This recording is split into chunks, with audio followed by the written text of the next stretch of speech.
What's up, world? Welcome to Essential Conversations. Right now, the cultural climate in our world is very sensitive, and that's why we want to tap in with somebody very important today. MK, who we got? Tonight we're going to be tapping in with our guys over at Black Men Build. So we're going to hop right into it. I want you to tell me about Black Men Build. What is your initiative behind it? How can people get involved? How can we get involved? And what is the mission that you guys want to get across? Black men are struggling.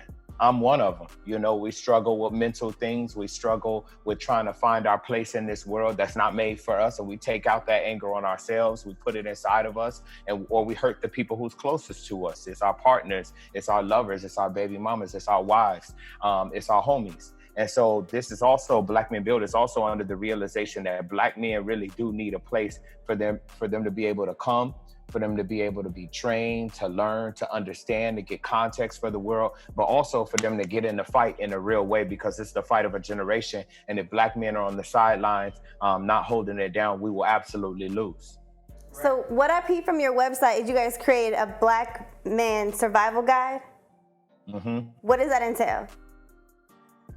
That came under the nexus of the survival guide was an idea of two of the brothers that are within kind of the coordinating committee for the group, Jonathan Taylor and Richard Wallace. One is in Atlanta, the other is in Chicago. And it was during COVID when we first had the idea. And y'all know, in a matter of 2-3 weeks, everything has shifted in the world. But the initial thought was Black men need to know how to navigate through COVID. We know that Black people, period, no matter your identity, have been in crisis before the virus, right? And so for us, it was a realization that if you're a Black person in this United States, there are a million ways to die, COVID being the most recent one. And so in the survival guide, it has things to take care during COVID. COVID hasn't gone anywhere, right? We're talking about other things that are just as important, if not more, but COVID is still here. So it's about staying safe during COVID, how to actually, for the most essential worker in our community, the weed man, how the weed man can stay safe during COVID. But it's also other things that other people may not think about. Now you're in the house with your kids, maybe a little bit more than you're used to. You're in the house with your partner a little bit more than you're used to. And so you need to know about communication.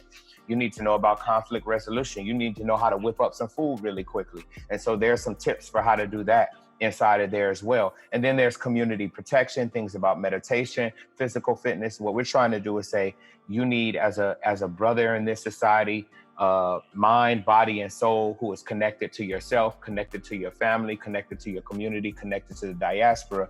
This is some tools for you to start.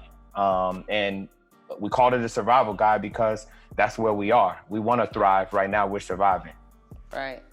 I mean, I think in the cultural climate that we are in, the survival guide is definitely needed, not necessarily just for COVID, but just as a Black man, how to survive walking down the street, or how to survive being in a workplace. Like recently for me, I think, and I'm not a man, but I'm a woman that's on the front lines, but being in the workplace, and sometimes you have to have those uncomfortable conversations about what is actually happening in the world. And it used to be a point in time where it was like, we don't talk about religion, we don't talk about this, that, and the third, politics. But unfortunately now I feel like we are forced to talk about those amongst conversation. Yeah, amongst our coworkers. And some of them might be white and not really understand what we're going through as a race. And I think that maybe a step further in that culture guide is how to converse with somebody of the opposite race that wants to know how to be involved. And it was funny because recently I watched Malcolm X, and there's a part where this young white girl runs up to him and she says, "How can I help? What can I do to be?" And he was like, "You can do nothing."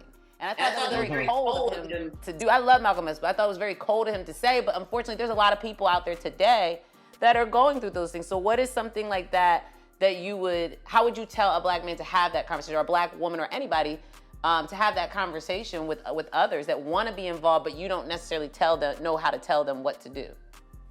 Yeah, that's an amazing question, because that's what we're hearing from other brothers, right? Like, I don't know what y'all talking about. You know what I'm saying? I hear the words, I hear abolish, I hear defund, I hear woo, woo, woo. I don't know about any of that. And so I consider myself an organizer and a teacher and an educator.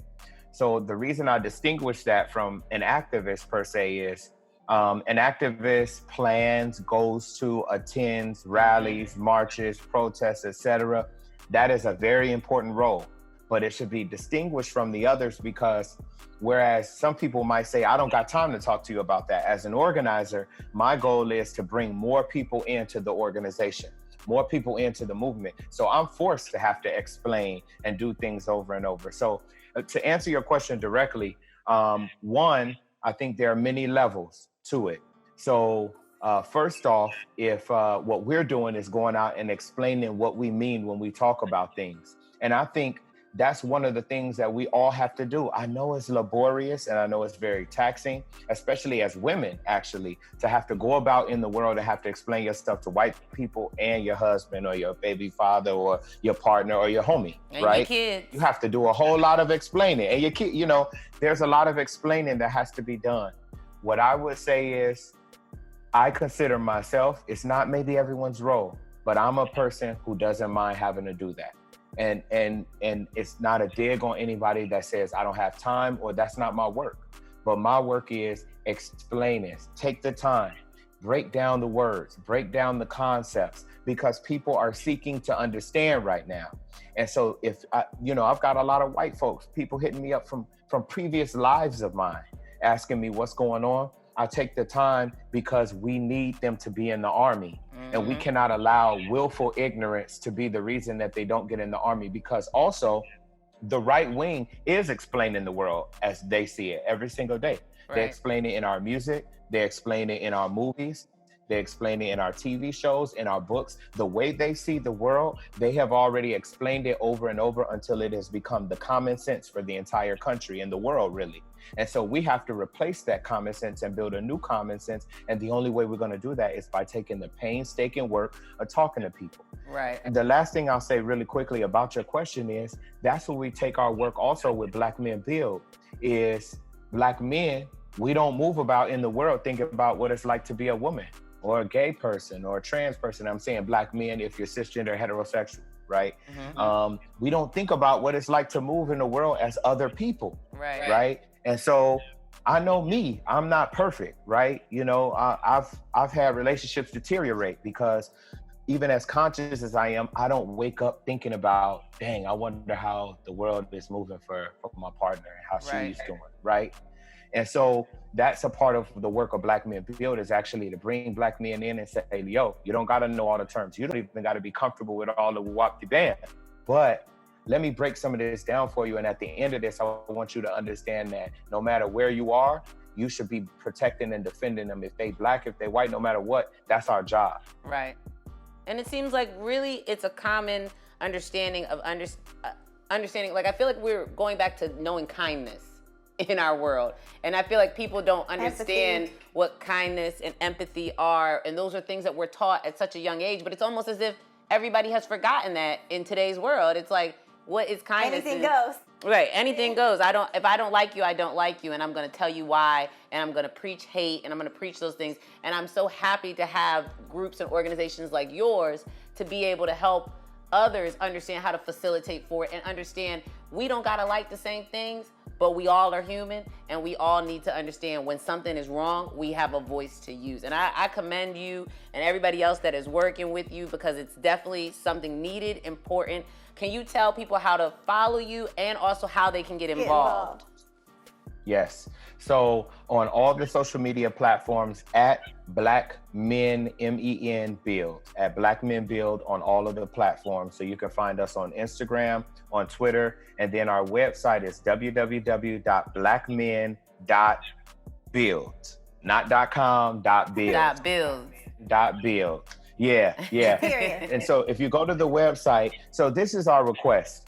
We're trying to get 10,000 Black men to sign on to our values. Real quick, the values are, I am a critical thinker and I'm curious about how this moment is affecting myself, my family, and my community. I am bonded with Black women and all Black people who are fighting for the liberation of all people. We must heal the hurt that we have committed to Black women and be a leader in healing and transforming our communities. And we are coming together to transform, to meet this moment. We are evolving right? We are not the images of manhood given to us by the European. We're transformed to meet this moment. So that's the values. And we believe if we can get 10,000 brothers to sign that value statement, that we will have done a good thing for the year 2020.